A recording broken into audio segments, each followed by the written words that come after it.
Assalamualaikum warahmatullahi wabarakatuh.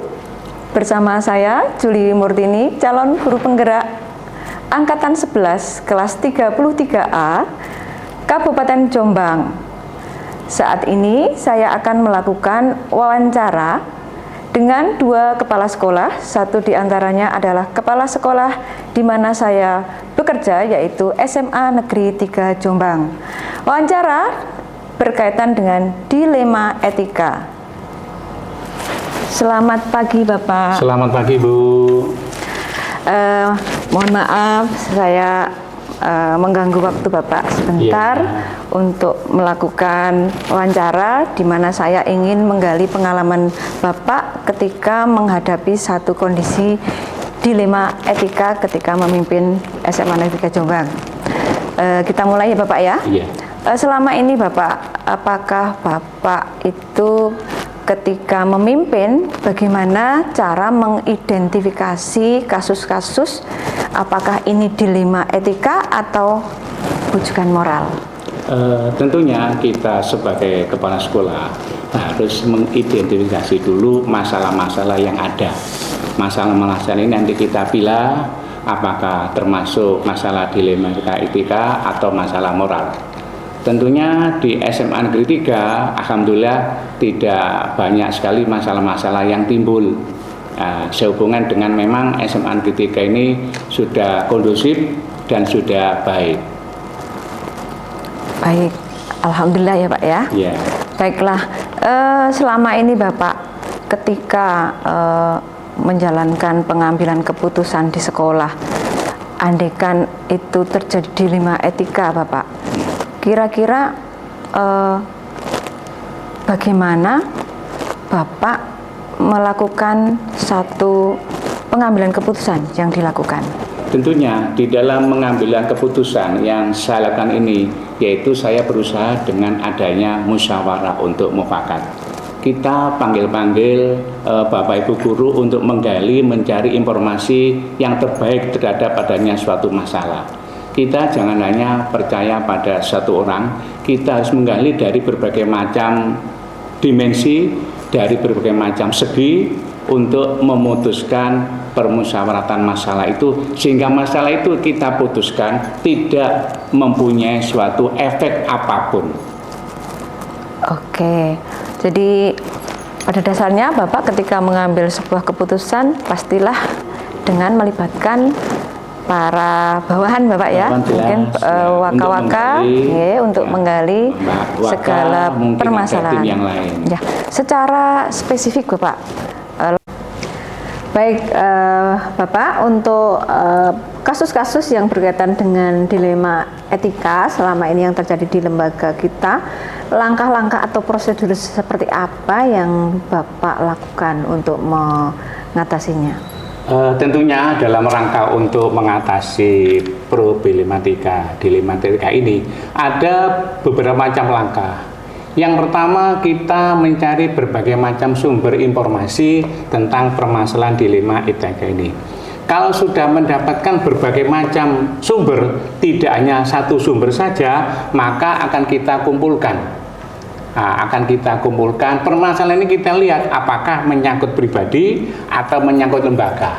Kalau permasalahan ini menyangkut lembaga, maka perlu kita pecahkan bersama-sama, karena lembaga ini tidak hanya milik kepala sekolah. Lembaga ini adalah milik bersama stakeholder yang ada, baik itu guru, staf karyawan, dan lain sebagainya. Kemudian yang kedua, yang jelas, keputusan yang kedua itu adalah kita ambil dengan cara musyawarah untuk mufakat. Bagaimana permasalahan itu, keputusan itu kita ambil, meminimalkan permasalahan yang ada sehingga masalah yang besar menjadi kecil, masalah kecil itu bisa kita hilangkan, sehingga masalah itu menjadi enak pada kita semuanya. Oke, jadi setiap permasalahan, apalagi yang berkaitan dengan lembaga, pasti ada satu musyawarah dengan jajaran bawahan Bapak, stakeholder yang ada. Ya, dengan stakeholder yang ada. Baiklah, untuk kasus-kasus dilema etika tersebut Bapak, hal-hal apa saja yang selama ini Bapak anggap efektif dalam pengambilan keputusannya? Yang kita anggap efektif di dalam pengambilan keputusan itu adalah bahwa tentunya kita di dalam mengambil suatu keputusan jangan dalam keadaan emosi. Hatinya harus tenang, kepala boleh dingin. Kemudian yang kedua bahwa permasalahan ini kita menggunakan musyawarah untuk mufakat demi kebersamaan, demi kemajuan lembaga ini. Kemudian yang ketiga tidak kalah pentingnya adalah kepala banyak untuk memutuskan perkara itu lebih baik daripada kepala satu. Dalam arti bahwa saya juga meminta pendapat apakah dari teman-teman wakil kepala sekolah, pembina OSIS, dan tim-tim yang ada di lembaga SMA Negeri 3 Jombang ini. Baik, jadi bahwa kebersamaan itu menjadi sesuatu yang efektif untuk pengambilan keputusan dilema Betul, etika. ya. Selanjutnya untuk penanganan atau pengambilan keputusan yang berkaitan dengan kasus-kasus dilema etika tersebut, Bapak, adakah tantangan-tantangan yang dihadapi? Tentunya tantangan-tantangan yang dihadapi itu jelas ada. Apakah itu dari luar maupun dari dalam sendiri. Tapi bagaimana kita mensiasati tantangan itu menjadi suatu hal yang baik, menjadi suatu motivasi bagi kita untuk memajukan lembaga ini. Ya. Ya. Baik. Jadi ada tantangan nih Bapak ya. Tantangan ada, baik jelas. dari dalam maupun dari luar, tapi alhamdulillah bisa menjadi Motivasi untuk memajukan lembaga menyelesaikan ini. masalah tersebut. Baik. Kemudian Bapak, apakah Bapak memiliki sebuah jadwal atau schedule tertentu dalam sebuah penyelesaian kasus dilema etika tadi? Tentunya di dalam menyelesaikan suatu kasus dilema etika, apakah ada jalur atau tidak? Ini tidak ada. Kita melihat urgen daripada permasalahan yang ada. Permasalahan itu apakah membutuhkan waktu yang cepat atau membutuhkan waktu yang lama. Akan tetapi saya mempunyai suatu pemikiran bahwa lebih baik permasalahan ini kita selesaikan secara cepat sehingga masalah ini bisa clear, bisa sudah selesai, sehingga situasi kondisi sekolah bisa menjadi kondusif. Baik, jadi pada dasarnya untuk pengambilan keputusan tidak terjadwal dan cenderung melakukan satu respon yang secepatnya begitu. Untuk berikutnya Bapak dalam mengatasi dilema etika, untuk Bapak mengambil sebuah keputusan itu, adakah seseorang atau faktor-faktor apa yang mempermudah pengambilan keputusan tersebut? Yang faktor-faktor yang mempermudah dalam keputusan dilema etika ini, tentunya kita harus mempunyai suatu niat tujuan yang baik, mempunyai suatu visi misi yang baik, yaitu tidak lain adalah bagaimana kita memajukan SMA Negeri 3 ini. Sehingga kita sebagai warga SMA Negeri 3 ini harus merasa ikut memiliki, harus ada ikut memiliki, bahwa permasalahan ini tidak hanya menyangkut adalah kepala sekolah, tapi semua stakeholder yang ada di lembaga ini. Baik, jadi memang rasa kepemilikan terhadap lembaga menjadi sesuatu yang bisa menjadi faktor pendukung untuk mempermudah rasa dari ikut ini. memiliki Betul. Lembaga ini tidak hanya tidak hanya kepala sekolah, tapi jadi semuanya. Untuk pertanyaan terakhir Bapak, dari semua hal yang telah Bapak sampaikan, pembelajaran apa yang Bapak dapat ambil dari pengalaman Bapak mengambil keputusan dilema etika? Tentunya di dalam pengalaman pengambilan keputusan dilema etika ini, bahwa manusia tidak lepas dari adanya suatu permasalahan. Tapi bagaimana permasalahan yang ada ini kita ambil hikmahnya untuk menjadi dewasa. Ya, sebagai suatu pengalaman ke depan untuk memajukan lembaga ini. Jadi pengalaman yang ada yaitu setiap permasalahan akan menambah kedewasaan kita Menambah kedewasaan kita. dalam memimpin atau mengelola lembaga ini. Baik, insya Allah semoga semakin jaya SMA Negeri Terima 3 kasih. Jombang. Terima kasih Bapak waktunya. Mohon maaf jika tidak berkenan. Saya akhiri. Sore, Assalamualaikum warahmatullahi wabarakatuh. Waalaikumsalam warahmatullahi wabarakatuh.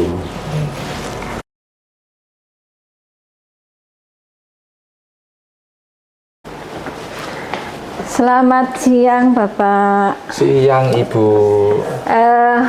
Mohon maaf mau mengganggu waktunya sebentar. Ya.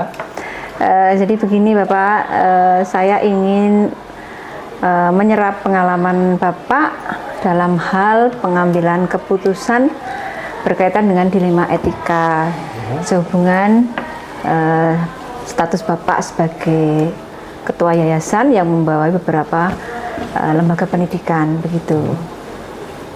Ya. Baik, untuk kita awali pertanyaan yang pertama begini Pak. Selama Bapak menjadi kepala yayasan, apakah Bapak mengidentifikasi kasus-kasus yang terjadi itu masuk dalam kasus dilema etika atau bujukan moral? Ya, terima kasih. Tentunya dalam setiap lembaga pasti ada masalah dan itu juga akan muncul sewaktu-waktu dan tidak bisa kita prediksi.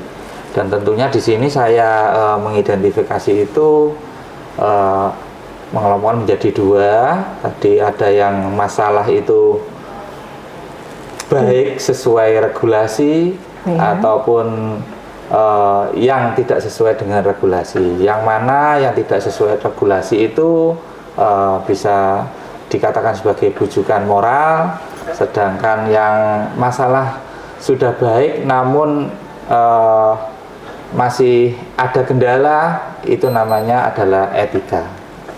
Baik, jadi memang dalam sebuah kehidupan lembaga banyak kepentingan ya Pak ya. Iya, pasti betul sekali.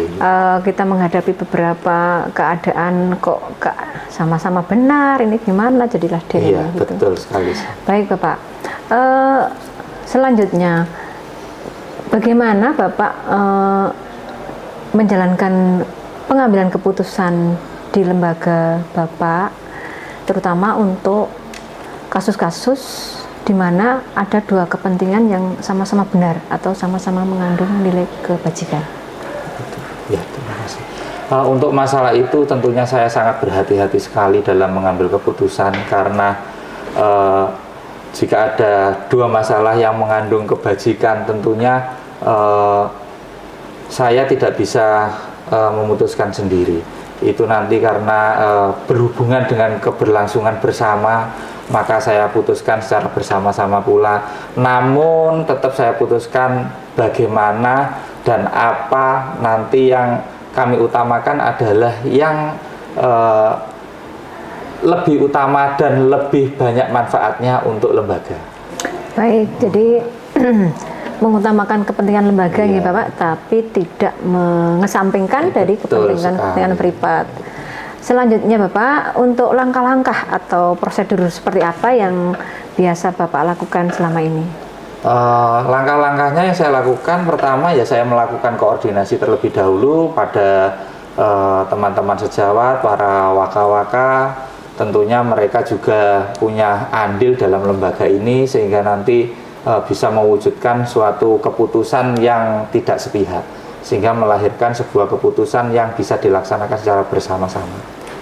Baiklah, jadi nanti menjadi keputusan kolektif ya. Betul sekali. Oke.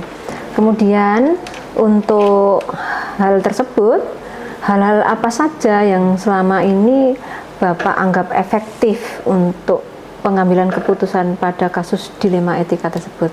Iya.